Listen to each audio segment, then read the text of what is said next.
Master JavaScript classes, objects and modules to write more cleaner and dynamic JavaScript for Lightning Web Components. Welcome everyone. In today's session we are going to talk about JavaScript classes, objects and modules. So without wasting any time further, let's proceed with the video.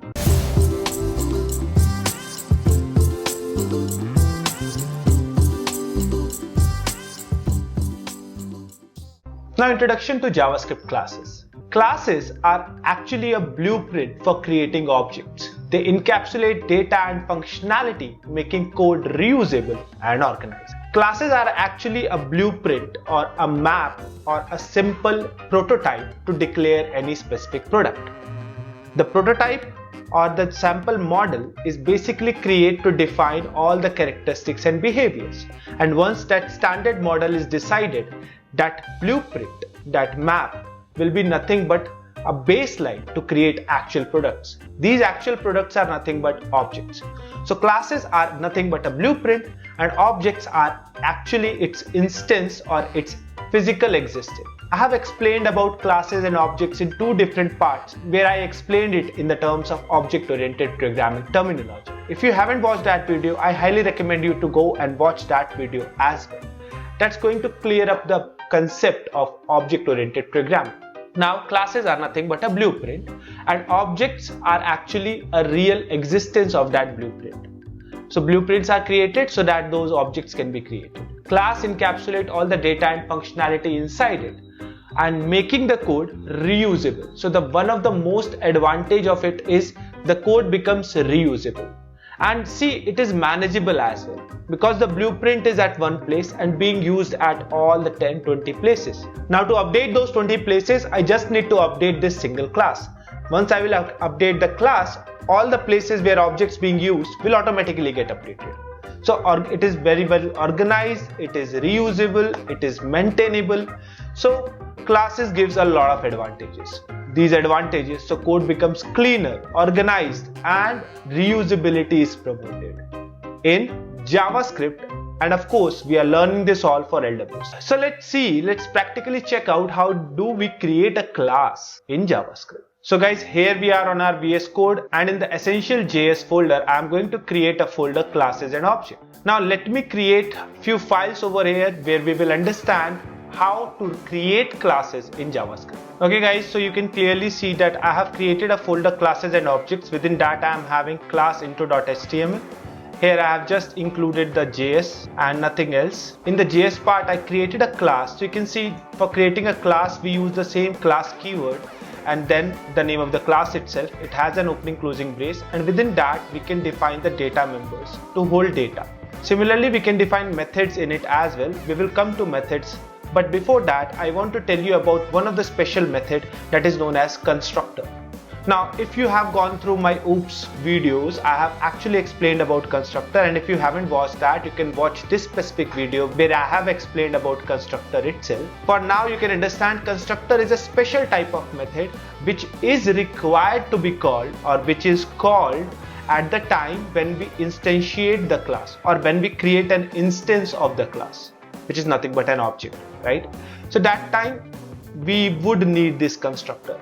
And what is the constructor's benefit? It constructs space for the object in the memory and there it also assigns some default values. Now it is up to us what sort of values we want to assign to those data at the time the object is created. So all these things are defined inside a constructor, which is nothing but a function. So in short, you can understand that it is nothing but a method or a function. Now here I am defining a constructor. The speciality over here in JavaScript is all the constructor of all the class is named as constructor only. So here I am defining a constructor by the name constructor itself. Now I can assign value to this name and age. Okay. Now it's up to me, I can assign any value to them, but I have to use this keyword. Now what is the benefit of using this keyword? For instance, you can understand that if you are using this keyword with a variable, then that will refer to the instance member or the data member of the class. So I will come to that specific point in a while. So this dot name is equals to, I am assigning to Amit Kumar, and this dot age is equals to Well, the actual one is going to be 37. So let's accept the fact. So here I have assigned name and age, right? And now generally if you are coming from a programming background like Java, you know when you create a class, that time you have to define the data members, right? Now the constructor of JavaScript is so special that you can actually write down the data member directly inside the constructor by using the this. That means you need not to explicitly declare them. Even this is fine. So this is a class, then there is a constructor inside this class. This constructor will get called as soon as we will create an instance of the class. That instance will hold a name and age with value Amit Kumar and 37. Now it's time to move back to the slide. Now when we actually saw how we can define a class, the next step to understand is to create instance of the class. Like how you are going to make an instance of the class, basically the object from the class. And also how you are going to access those properties. Okay. Now as you can see, the class is already there. Now to create an instance of the class, you need to define a variable. It can be defined with let or it can be defined with const as well. Generally when we deal with objects, we define it with const. For now I'm just defining it with let and I'm naming it as Amit is equals to. And now this variable should be an instance of that person class. So here I will call new person and save. Now if I will print Amit, Amit will be an object holding two properties, name and age, and value as Amit Kumar and 37 respectively. You know, to run this you have to come to the HTML part and at the bottom you have to click on the go live, and this will actually show you the output something like this. Now I will show you what is coming on the console. Before that, let me show both of them side by side. Now if I collapse this and let me show you the output of it by right clicking on the browser and clicking on inspect and now clicking on console. So you can see it is printing a person over there. Okay, nothing else, it is printing a person. Let me open. So this person is actually a person object. So this is nothing but a person object holding two properties, age and name, with value 37 and Amit Kumar respectively. Okay, that is fine. Now what if I want this class to be more dynamic? Like whenever I am creating an instance of the class, that time I can specify some name and age, and this specific object should hold that name and age. Of course it is possible. You can make a parameterized constructor. So here I am accepting two parameters, name and age. Now you will understand the concept of this as well. Now here I am passing name and age. So there are basically two name and two age variable inside this class person. One name and age is actually accessed using the this keyword because that refers to the whole instance of this person class. And the second name and age are local parameters of this constructor. So this keyword is actually useful to distinguish between the local variables and the instance variables. These are basically used with the instance variables for the current instance of the class. Now whenever I will call this person, right now it is creating an issue because whenever I am calling this person, there should be a constructor which is going to assign name and age, but that constructor should accept something as name and age because I am not passing anything, hence name and age both remaining undefined. But if I pass anything, like if I pass Amit and print it, so it will print person object with name Amit, age 37. And if I create another object like this, so you can see I created another object, there I pass a different value and now I'm printing both of them. So you can see it will create two separate objects, one with Amit and 37, another with Sparsh and 30. So you can see I just defined a class and I reused twice over here. And once an instance is created, it's not like you can directly use the instance. With the help of this instance, you can access the properties as well. For example, this person class will have two properties, name and age. So here I can access name property. Suppose here I want to access only age. So here it will access the name of the first object, which is Amit, and the age of the second object, which is 30. So you can access individual properties as well once an object or once an instance is created by using dot and the name of the property. Now methods in JavaScript classes. You can define your own methods. Now if you have gone through my oops video, I have explained you methods are behaviors, okay, and you will define your own behavior over there, like what this class or what the object of this class is going to behave. So here we can define methods, and I'm going to show you how we can define and call methods defined inside a class. Now to define a method inside a class, just like you define constructor, similarly you can define any other method. Now greet over here is nothing but a method. Now the symbol of a method is, it will always have a pair of parentheses just after the name. Now this pair of parentheses can be empty or it can accept some parameters as well, completely depends. Now I'm using this greet method to actually print something on the screen, like, okay, so you can see I have done what? I have used two console logs inside this greet function. In the first one I am using simple string and it is printing hello, my name is this dot name, so whatsoever would be there in the name property will be printed. In the second one I have used a template string. I have already explained you about template string in the previous video, or template literal in other terms. So this is a template literal which I have used over here. Now what I can do is I can even call this function. For example, if I am calling amit.greet, saving this file, it will print hello, my name is Amit, I am 37 years old. And if the same greet function is called by Sparsh, so if the same greet method is get called by Sparsh object, it will print hello, my name is Sparsh, I am 13 years old. So you can see I have created methods over here inside the class, and these methods can be referred by any specific object, and you have noticed how we can refer it by just using the same dot operator. Now objects in JavaScript. Now objects are collection of properties and methods. So in objects we provide properties and we provide methods inside. Recently we saw that objects are nothing but instance of class. So we can create a class and we can create plenty of objects of it. But you can directly define an object, you can directly create an object without creating any blueprint of it. You can directly create an object and assign whatsoever properties you want to assign in it. And here we actually use object literal, or object as a literal or a constant. Okay, so let me show you how you define an object and how you define an object literal, but what's the benefit of it? So actually objects can store data for components. Now when we will be working with Lightning Web Components, we would be having different types of components that we will be dealing with. We might be dealing with other Lightning Web Components, we might be dealing with Salesforce objects and records of those objects, or one specific record of those objects.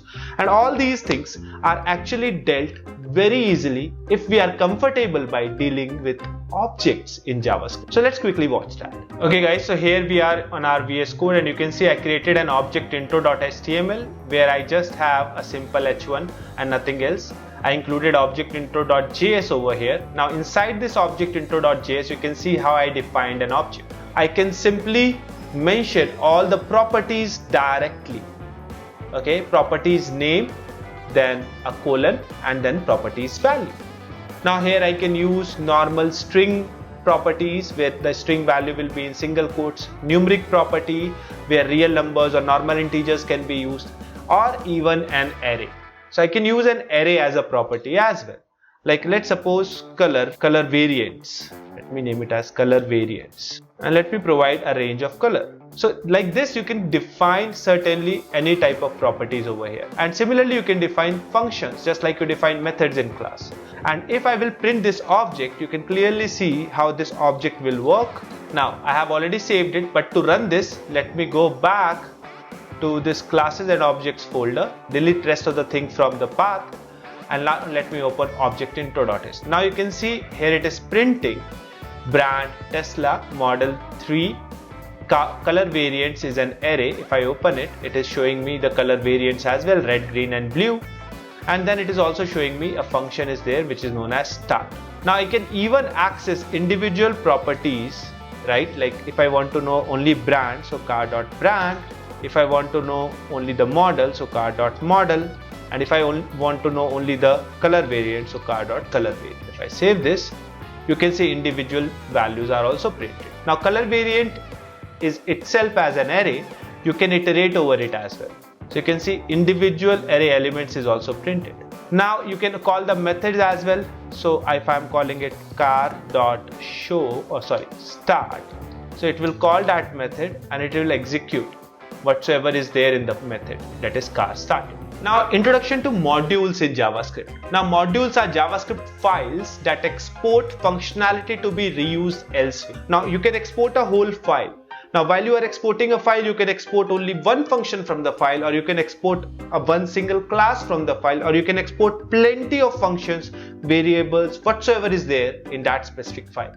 Now when we are exporting it, definitely we need to import it as well. So I will show you how you are going to export and import your files. But before that, you should understand what are modules. So modules enable code reusability and separation of concerns. So you can separate different concerns into different modules, and then you can use them wheresoever required.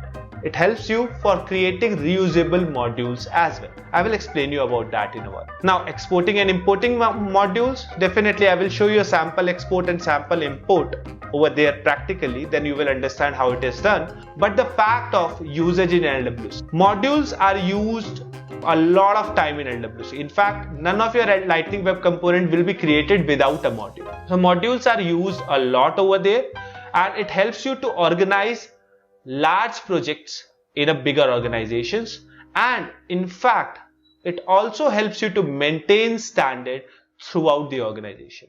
I will explain you how you will do that, but let's first see how we will export and import modules. Okay guys, so here you can see I have created three files. One is modules intro.html, where I have included the JS. Now here, while including, I have included one more line, that is type is equals to module.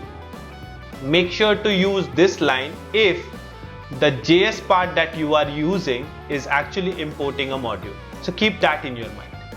Now if I see the JS part, in the JS part, the first thing that I am doing is I am importing from a module file. That means I am importing from a file. Now from which file is mentioned here.